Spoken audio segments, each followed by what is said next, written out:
morning, Bishop Merlino, and everyone else here visiting tonight. Welcome to St. Augustine's. First of all, I would like to say thank you to Carly Hood and Father John for inviting me to speak here tonight. I am not only honored to be speaking here tonight, but I am honored to have had this experience worth telling. For those of you who do not know me, my name is Stephanie Gasper, and I am a senior here at UW Platteville. Fingers crossed I'm going to graduate in May. I am here tonight to tell you the story about how Jesus wrecked my life. And not only did he wreck it, he decided to rebuild it on me too. It started about 3 years ago when I was teaching religious education. And by teaching religious education, I found a new love for sharing my faith and an urge to increase my own daily prayer life. I was introduced to Dee Bernhard, who was a campus minister at the time, and she introduced me to Newman. The first conversation we had was like, oh, you should join Newman. And I was like, when is it? And she's like, it's Sunday after 6 o'clock Mass. And my first thought was, I already spent an hour in church. You want me to spend an hour after church in the basement? Wasn't real big on that idea. Anyways, I came around, and shortly after, I became the vice president of Newman. My favorite experiences with Newman were getting involved with service projects.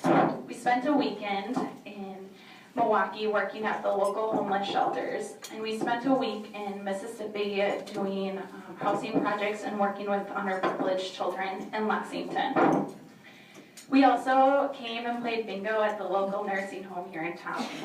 That was one of my favorite things to do on a Sunday afternoon. It really opened my eyes to the poverty in our own community and how immune we are to the need in our own communities. I began to feel this calling like I was supposed to do something to help these people. I put things in God's hands, and he sent me to Tijuana, Mexico.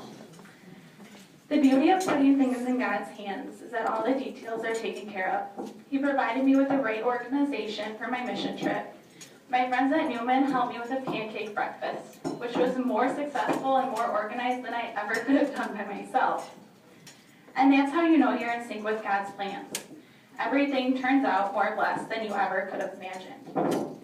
I wish I could tell you that my missionary trip in Tijuana, Mexico was like a golden brick road. It was more like a trail of tears. We never know how much we really have until we are asked to give it up. After about 3 weeks, the excitement of being a missionary had worn off. Reality was beginning to set in. I was now in bed by 11 on the weekends, and I missed things. Clean sheets, drinking water, feeling safe, and being able to flush toilet paper down the toilet, and having more than 5 t-shirts to choose from. I remember sitting outside the school I was working at, and I began sobbing. I was confused why I was crying. I'm not a crier. I was overwhelmed, frustrated, and sleep deprived, and all I could do was pray. My prayer went something along the lines of, are you serious? Really, Lord? Me? Out of all the people you could have sent, you sent me here? Did we forget? I'm not a teacher. I have no patience to deal with these street kids. These street kids are not respecting me. Oh, minor detail, I don't speak Spanish. And I am daily being humiliated by 3-year-olds who not only speak Spanish better than me, but play soccer better than me too. I am completely unqualified to make a difference here, and I'm more of a burden than anything for these people. After my rampage, I sat there a minute. I took a deep breath. There was a tug at my heart to re-surrender and trust. It was in that moment that I realized, even though I may have given up everything, I hadn't given up my desires for it. I noticed that I was trying to reassert control over little things. I knew that if this mission trip was going to be successful, I had to trust that this is where God wanted me. I had to give it all up. My desires, my plans, my feelings, and trust Him. And that night, He answered my prayers with a man named Alex. He was older, and he spoke rough English, and he explained to me the lives that the kids had had that I was working with in the school. He looked at me and said, they need love and attention, and you can give them that. I thought, I'm pretty sure I can. I'm here for the next 5 months, and I don't have a whole lot going on. And I did. I really started to invest my time and my love in the kids at school. 2 months later, I was sitting in my office, feeling lonely and hurt that I was unable to connect with the kids at school. I offered up another prayer. This time it was out of complete exhaustion and sleep deprivation. I said, Lord, remind me that you are here, and this is where you want me. No sooner had I finished this prayer when 2 boys ran into my office and gave me a giant hug. Tears of joy poured out, and I will never forget this moment. It was the first time I had finally felt hope and acceptance. And I remember thinking, okay, maybe you do know what you're doing after all. Little did I know that those kids would steal my heart. As the months passed, I really began to,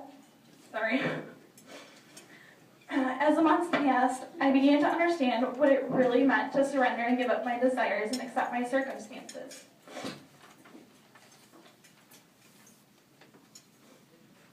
Through that, I was able to make a difference in my own unqualified way. I fell in love with those boys who had given me a hug, and we created our own little family. I made sure they went to school. Teachers would come to me if they weren't behaving in class. I coached their soccer team, and we went out for pizza and ice cream on Friday nights.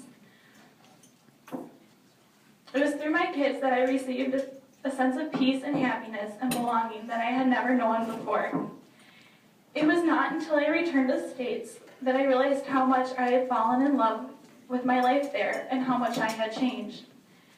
That's the beauty of mission work.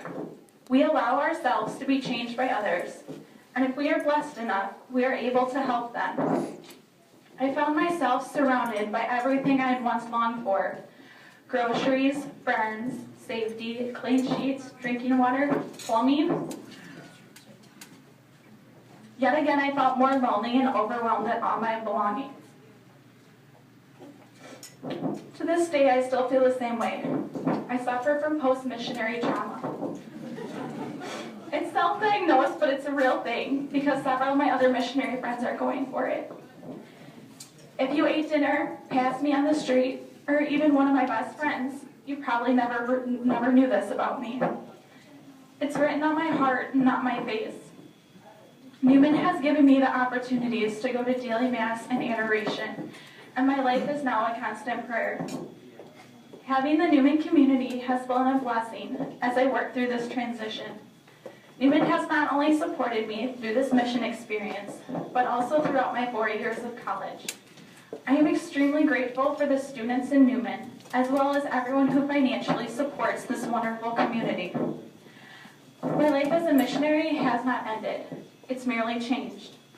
Every day is a chance to surrender and love those in front of us. Missionary work doesn't require us going far. It simply means seeing Christ in everyone we encounter. It means daily, hourly, minutely, resurrendering every action and every conversation to the will of Christ. That He will be with you and use you in ways you never thought were possible. That He will take the broken and unqualified you and give you a life of adventure you never thought possible. I pray that we all have the courage to be missionaries in our own lives, no matter how challenging it may be. In return, on behalf of the students here, I ask you for your continued prayers and support as we try to be missionaries on and off our college campus. I would now like to introduce Lauren, who is an officer here at the Newman community.